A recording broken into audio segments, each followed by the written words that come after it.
tua palavra é luz no meu caminho, luz no meu caminho, meu Deus, tua palavra é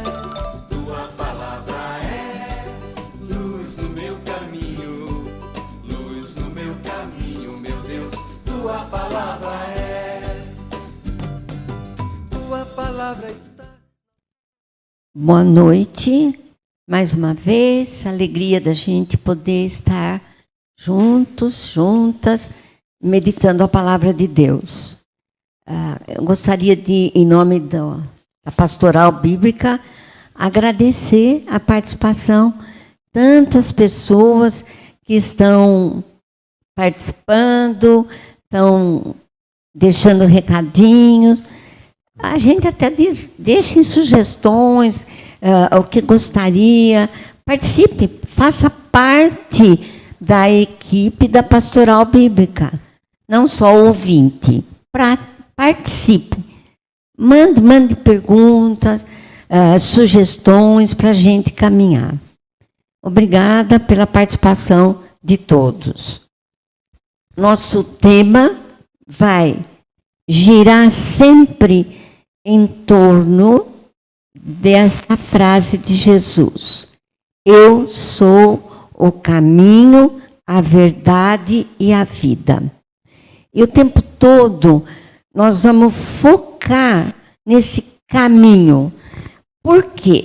Porque o caminho exige que a gente dê passos. Nós não podemos ficar parados.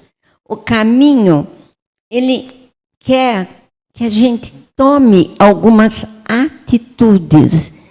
E é este o grande objetivo de Jesus quando ele fala, eu sou o caminho. Ele quer nos convidar para fazer este caminho onde a gente estiver. Então, nós vamos começar com uma oração. Joaquim, boa noite para o Joaquim, cantando para a gente. Boa noite para o Bisão, que está aqui para fazer a leitura. O César na luta aí com a parte técnica. E agradecer toda a equipe. Tem muita gente participando e ajudando. Então, vamos em oração ouvir essa canção.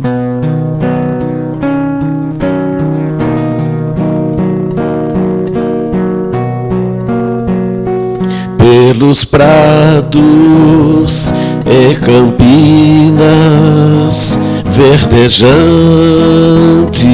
eu vou. É o Senhor que me leva a descansar junto às fontes de águas puras, repousantes eu vou. Minhas forças o Senhor vai animar. Tu és, Senhor, o meu pastor, por isso nada em minha vida faltará.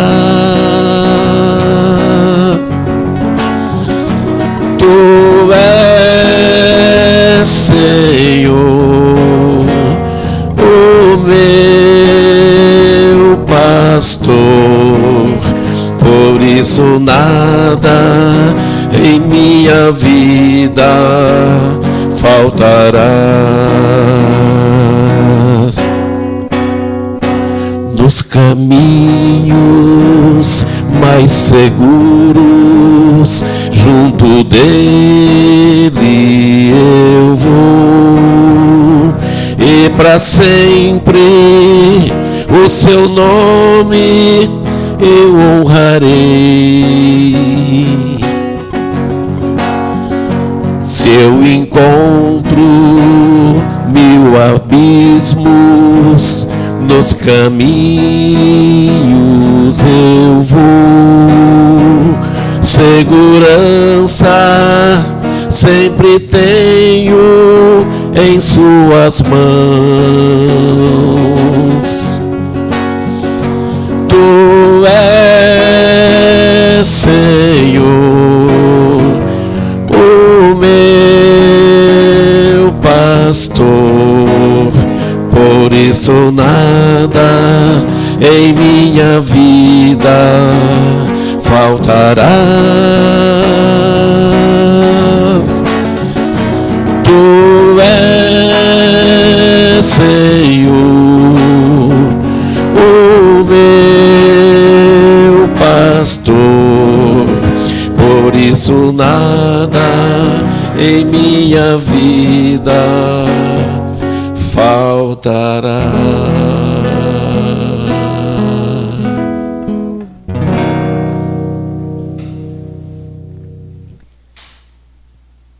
Hoje nós vamos meditar o chamado para esse caminho.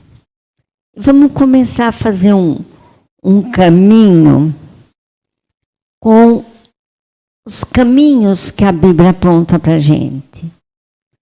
Nós vamos pegar hoje 2 patriarcas do Velho Testamento, ou Primeiro Testamento, ou Antigo Testamento, ou Testamento Judaico, como a gente quiser interpretar a sigla aí dessa parte da história do caminho.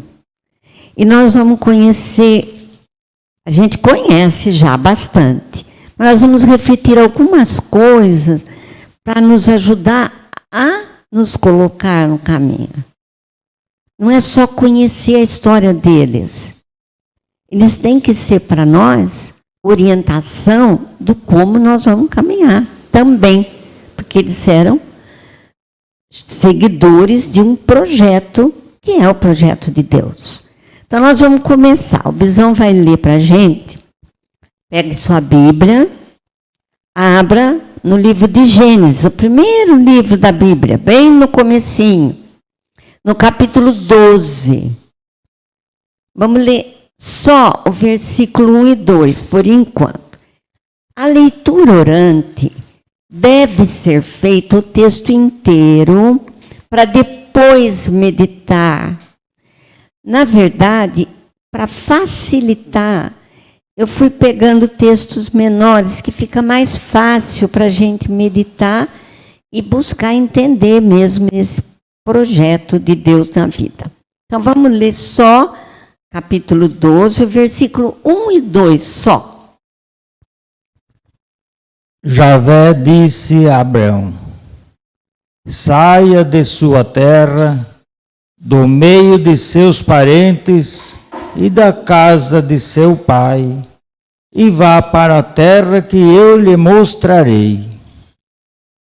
Eu farei de você um grande povo, eu o abençoarei, tornarei famoso o seu nome, de modo que se torne uma bênção.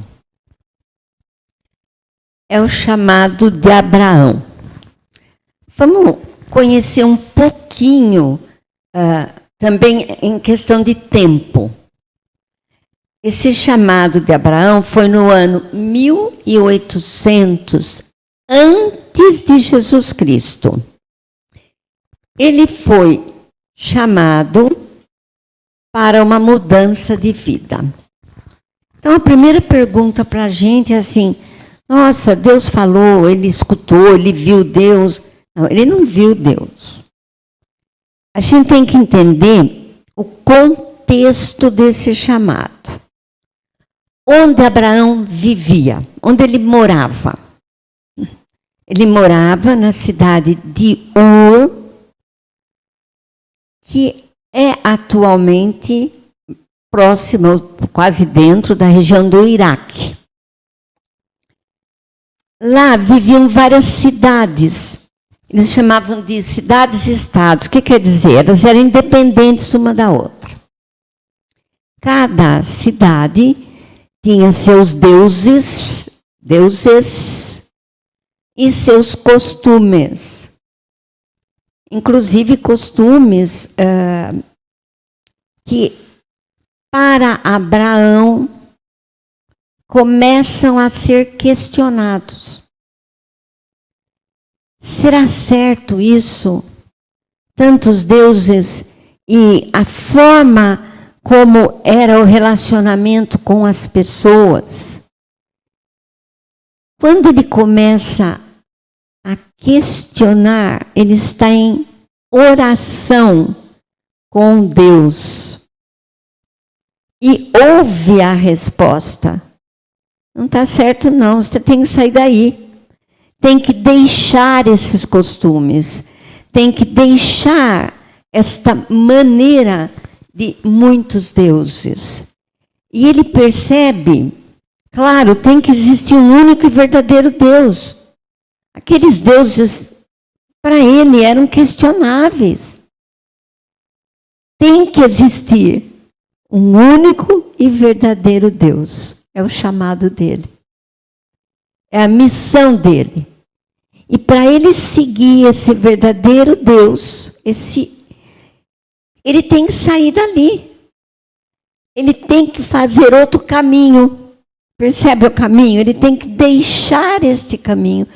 Deixe esse lugar. Deixe os costumes daí e parta. Eu vou te dar um outro lugar. Eu vou te dar um outro sentido. Mas com isso, ele passa a assumir uma missão. Deus dá a ele uma missão. Está percebendo a oração dele e a resposta da oração? Imediatamente ele recebe a resposta de Deus. Vai para outro caminho e com uma missão. Fazer um único e verdadeiro Deus conhecido, vivido e amado. E aí começa uma coisa nova na vida. O que ele tem que fazer? Ele continua naquilo que ele acreditava? Ou ele agora tem uma outra ideia? Ele confia nessa voz que ele ouviu. É o primeiro passo da fé. Ele confiar. Confiar naquilo que ele estava ouvindo e que estava falando. Não só a sua cabeça, a sua inteligência, mas estava falando ao seu coração. Vai, sai. Você tem que sair desse espaço e fazer um novo caminho. E aí vem a segunda parte dessa fé que começa a nascer no coração dele. A obediência. Ele vai partir. E vai assumir e buscar viver um único e verdadeiro Deus. Então vamos ler agora, para a gente poder só completar. Vamos ler aí em Gênesis mesmo, o versículo, no capítulo 12 mesmo, o versículo 12 e 13. Quando os egípcios virem você, vão dizer, é a mulher dele, e me matarão, deixando você viva. Diga, por favor, que você é minha irmã, para que eles me tratem bem por sua causa. E assim, graças a você, eles me deixarão vivo. Olha que interessante. Parece para a gente que ele começa uma atitude, quando ele chegasse no Egito, em qualquer lugar que ele chegasse. Diz a história que Sara era muito bonita. E ele tem que dizer que ela é irmã dele, em vez de falar que é esposa. É uma nova visão em relação ao outro, que ele vai começar a viver. O meu outro é sempre o meu irmão. Filhos do mesmo Deus, do único verdadeiro Deus. Eu gostaria de dar um pulo, sem ler o texto, porque é muito conhecido nosso, quando Deus pede, olha o que fala o texto, que ele sacrifique o filho, o Isaac. Nós não precisamos ler esse texto, porque é bem conhecido nosso, porque eu quero ir para frente dos textos. Veja, a realidade do contexto que Abraão vivia, para entender o sentido do que vai acontecer.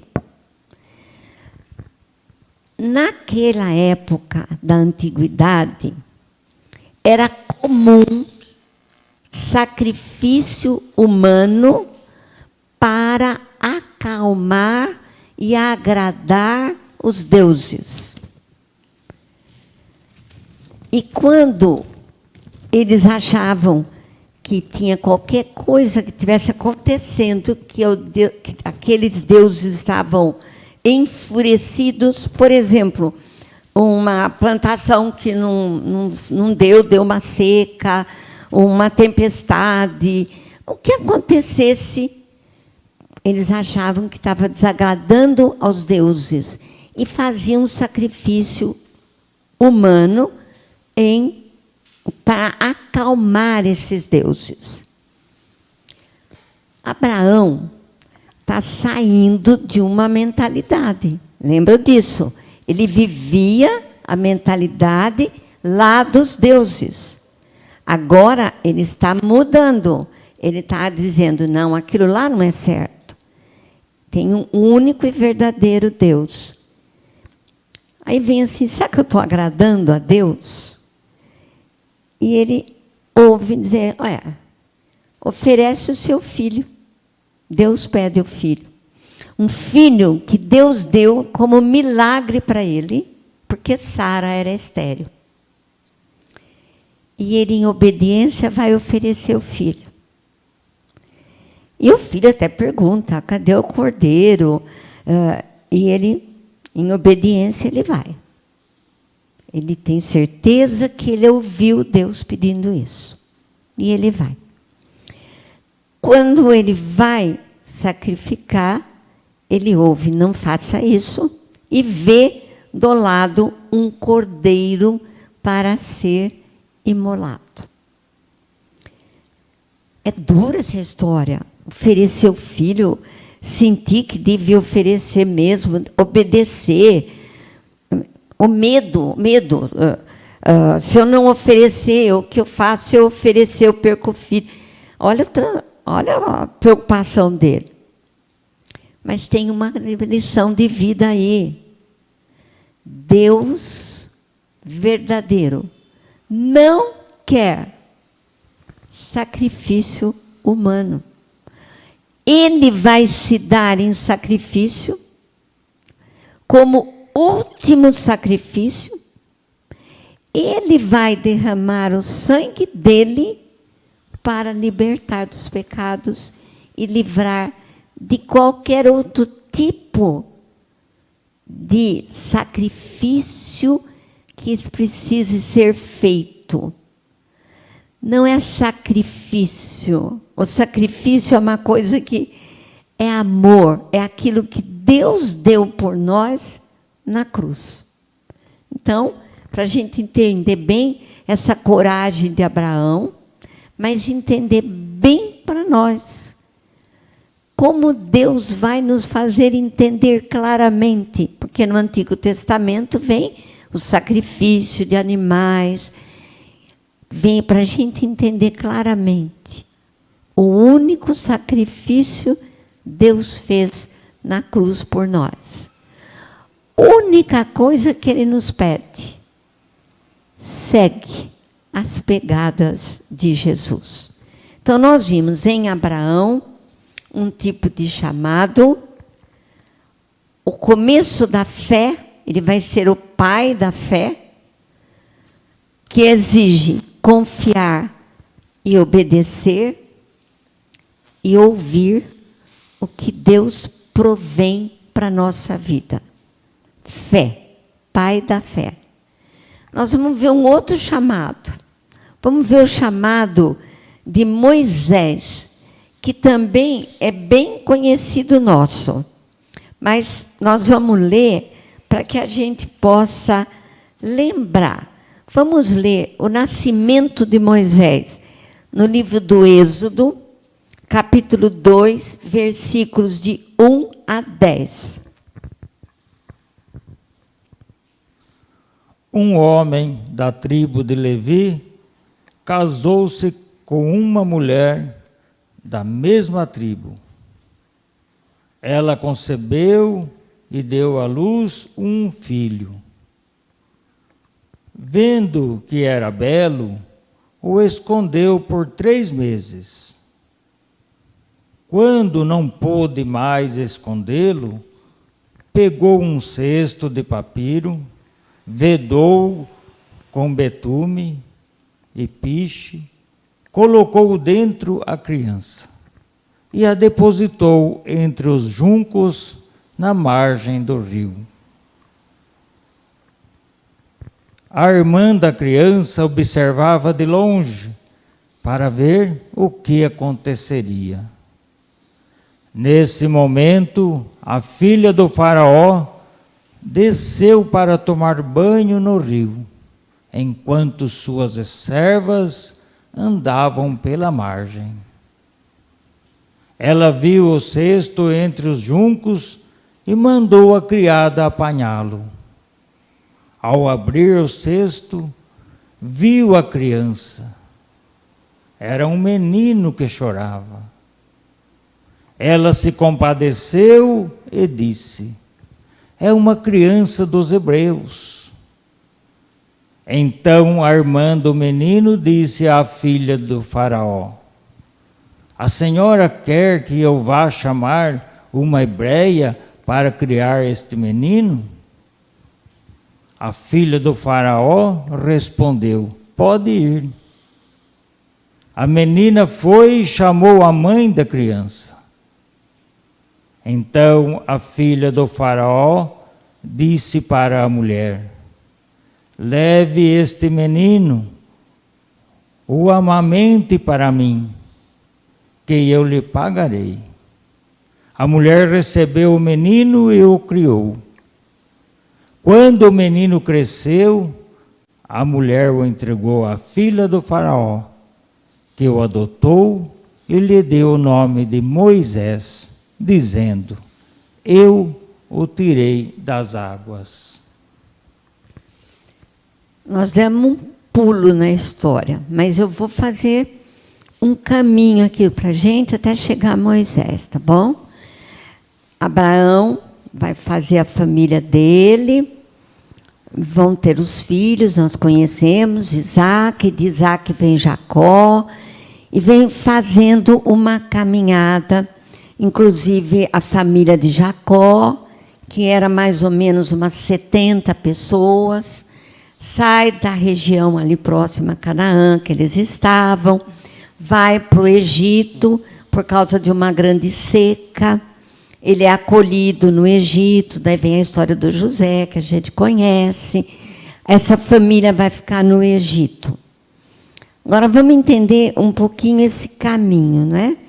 Quando eles chegam no Egito, eles vão viver, quantos anos vão passar dessa ida deles até Moisés?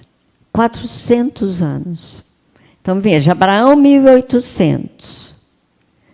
Moisés vai estar mais ou menos 1300 e pouco. Olha quanto tempo passou.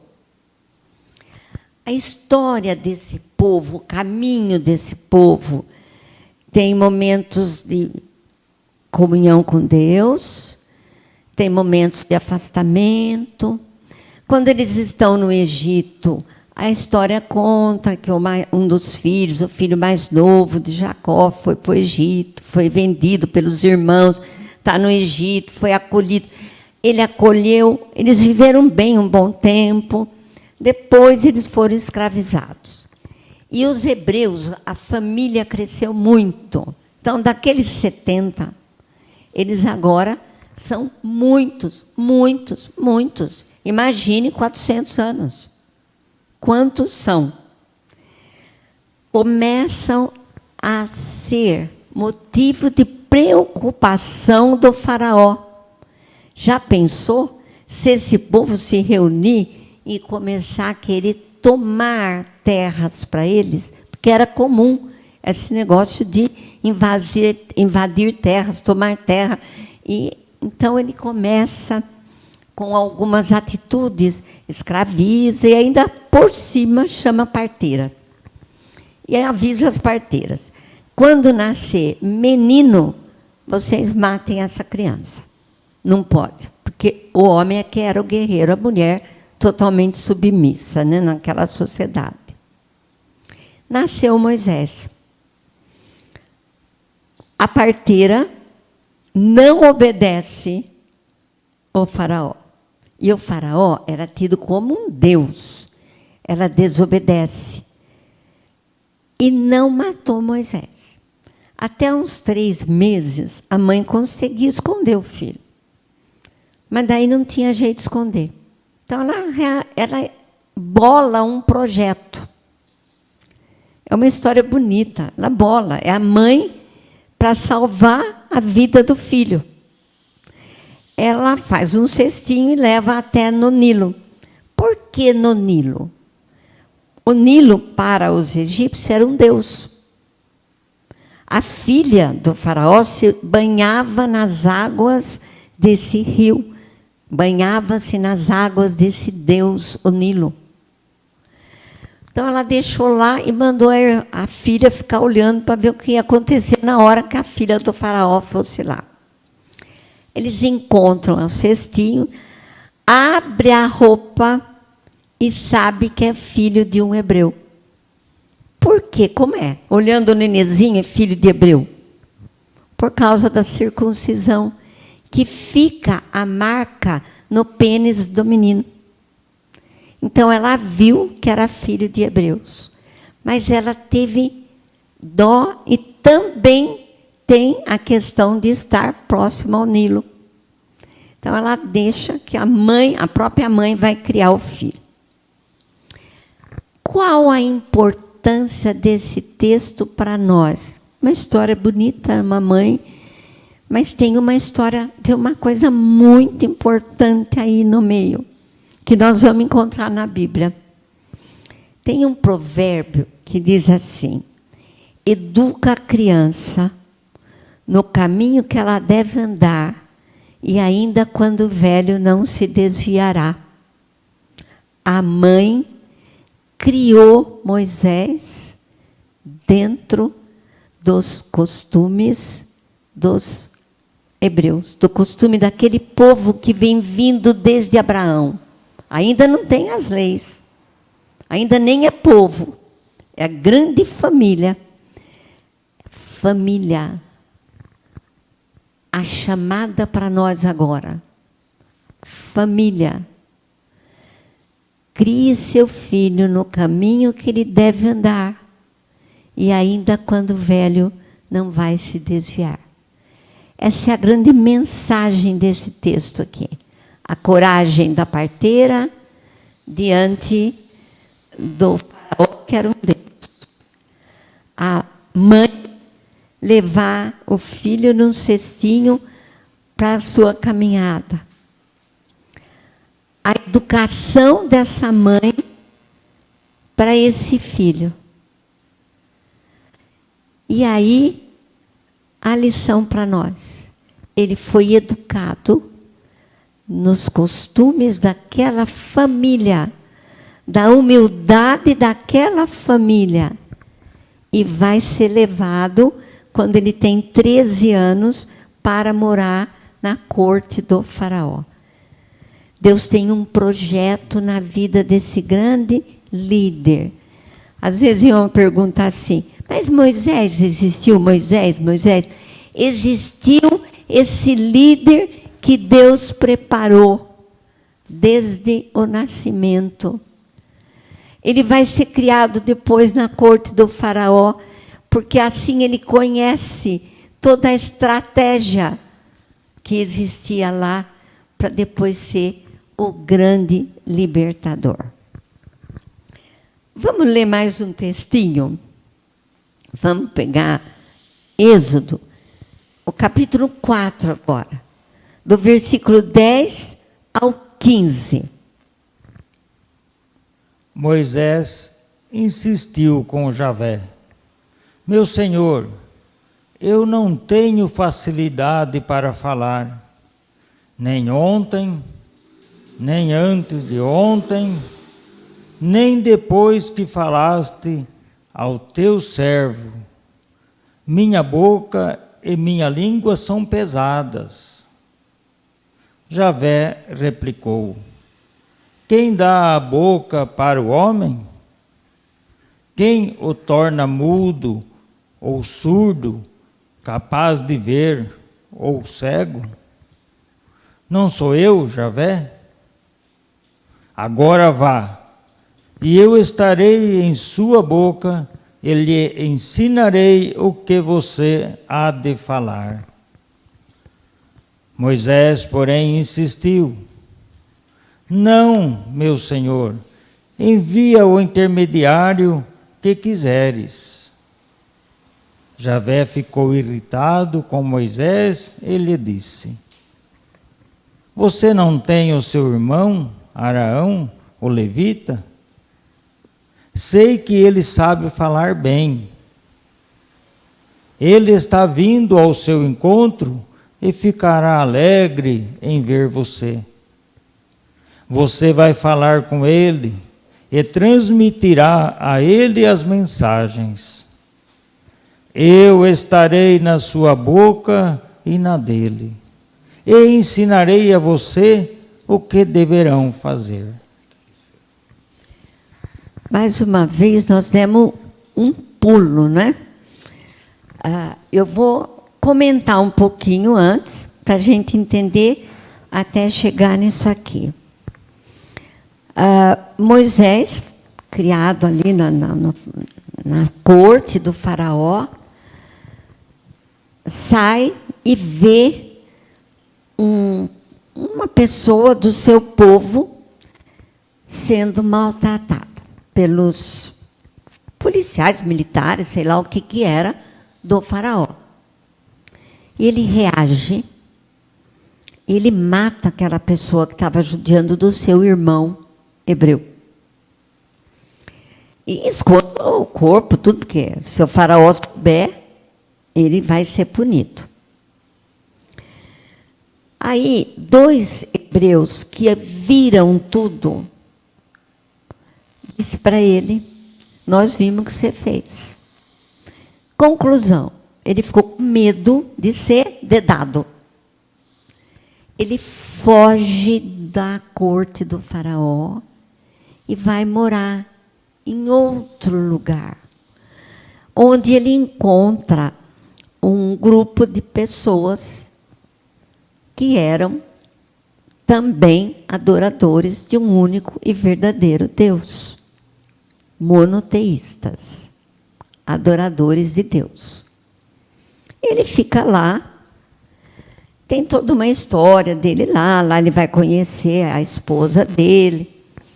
Mas o que interessa para nós é que é o chamado dele, que nós conhecemos também. Ele vê a sarça ardente, a árvorezinha pegando fogo, o fogo que não apagava. Ele se aproxima para ver, ele ouve Deus falando para ele tirar o sapato, tirar a sandália, quer dizer, no sentido de se achegar-se com humildade. E ele é chamado. É aqui que eu quero chegar para nós. Chamado. Ele é chamado para uma missão. Todo chamado leva esperança. Toda missão alimenta a esperança. E ele é chamado para libertar da escravidão, tirar o povo do domínio.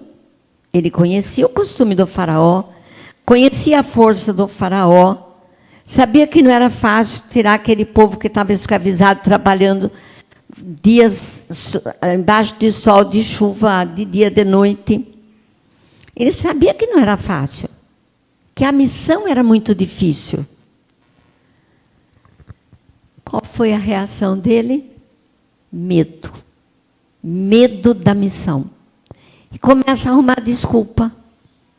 Eu não sou bom, eu não sei falar direito. Ele começa a arrumar desculpas para sua missão. Primeira lição para nós. Quantas vezes somos chamados para uma missão e essa missão nos causa medo? E dentro do comodismo ou do medo, é melhor a gente não assumir. Então, esse mês da Bíblia é um chamado à nossa missão. Tanto que a nossa igreja coloca, logo após o mês da Bíblia, o mês missionário. E começa a missão, que vai, às vezes, de casa em casa. E, às vezes, que dificuldade. Eu não sei falar, eu não sei conversar.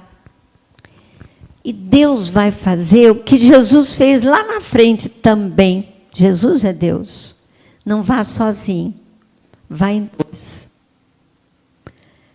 Um vai ser a força do outro. Para Moisés, Deus falaria para ele, ele falaria para o Arão, e o Arão falaria para o povo. Para nós, o Espírito Santo nos fala. Um tem facilidade para falar, outro para acompanhar, e a gente vai na nossa missão. Quantas vezes somos convidados e temos medo? Mas Moisés assumiu, foi e se tornou o grande libertador do povo. Que a gente assuma a nossa missão de fazer o caminho de Jesus. Essa é a lição do texto. Veja que a palavra de Deus, que a gente começa a refletir, a partir de Abraão, 1800 a.C., Moisés, 1250, tira do Egito, liberta, chega para nós com Jesus, o grande libertador da humanidade. Nos liberta de todo o pecado e nos convida a fazer o caminho da verdade que nos leva à vida. Então, agora, em oração, vamos ouvir aí o Joaquim cantando para a gente.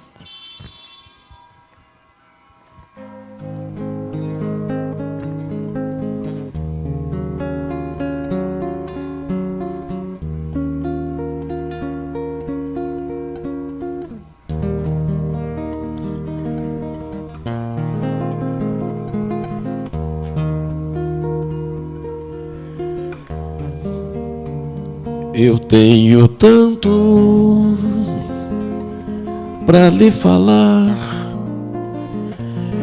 mas com palavras não sei dizer como é grande o meu amor por você. E não há nada para comparar, para poder lhe explicar como é grande o meu amor por você.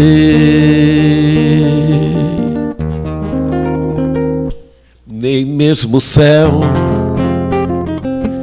nem as estrelas, nem mesmo o mar, o infinito não é maior que o meu amor, nem mais bonito. Me desespero a procurar alguma forma de lhe falar como é grande o meu amor por você. Nunca se esqueça, nenhum segundo, que tenho amor maior que o mundo. Como é grande o meu amor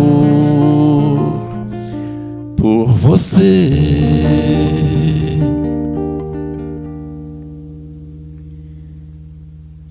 Bom, o nosso compromisso eu deixei para cada um pensar. A sugestão. Os textos são muito conhecidos.